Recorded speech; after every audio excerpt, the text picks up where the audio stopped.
তাহলে এখন দেখো নিচের তথ্যের আলোকে 8 ও 9 নং প্রশ্নের উত্তর দাও। দুইটি সংখ্যার বিয়োগফল 30 এবং বড় সংখ্যাটি ছোট সংখ্যার 4 গুণ। বড় সংখ্যা ও ছোট সংখ্যার অনুপাত কত? 1:2, 1:4, 2:1, 4:1। কিভাবে করব আমরা দেখো। এখানে বলা আছে বড় সংখ্যাটি ছোট সংখ্যার 4 গুণ। মনে করি ছোট সংখ্যাটি x আর বড় সংখ্যাটি হবে 4x। ছোট সংখ্যাটি হলো x, বড় সংখ্যাটি যেহেতু ছোট সংখ্যার 4 গুণ তাই 4x ধরেছি। এখানে বলেছে দুইটি সংখ্যার বিয়োগফল 30। একটি সংখ্যা থেকে অপর সংখ্যাটি বিয়োগ করলে বিয়োগফল হয় 30।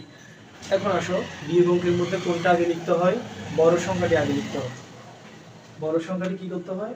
আগে লিখতে হয়। এই দেখো 4x - x = 30।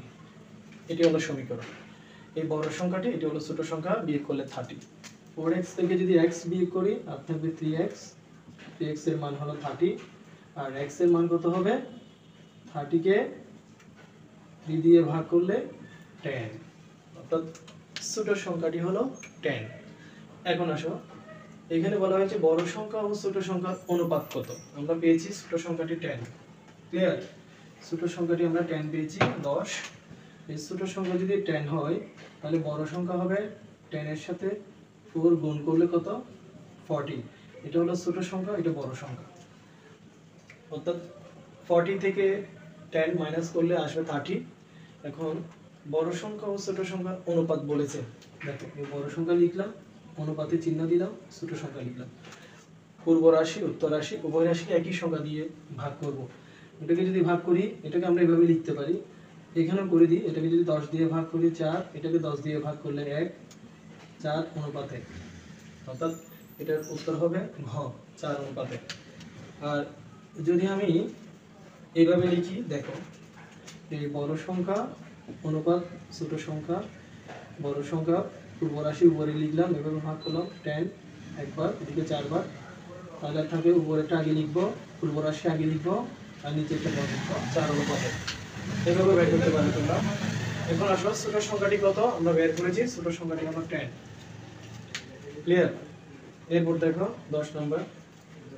বিমল দোকান থেকে মোট 30 টাকায় একটি খাতা ও একটি পেন্সিল কিনলো। তো মোট খরচ হলো 30 টাকা। পেন্সিলের দাম x টাকা এবং খাতার দাম পেন্সিলের দামের দ্বিগুণ। তাহলে এখানে দেওয়া আছে পেন্সিলের দাম x টাকা।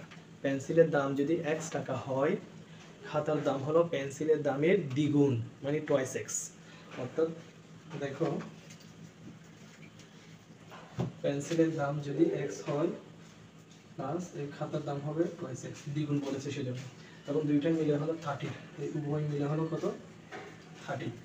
তাহলে এখানে বলা হচ্ছে খাতার দাম 3x টাকা।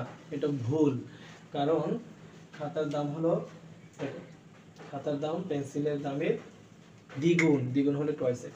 তার মানে এক নাম্বারটা উত্তর হবে না। তারপর 2 প্রশ্নের মধ্যে সমীকরণটি হলো x + twice x = 30। দেখো এটা ঠিক আছে, 2 নাম্বারটা সঠিক, কারণ পেন্সিল এবং খাতার দাম মিলে হলো 30 টাকা, এটা সঠিক সমীকরণটি।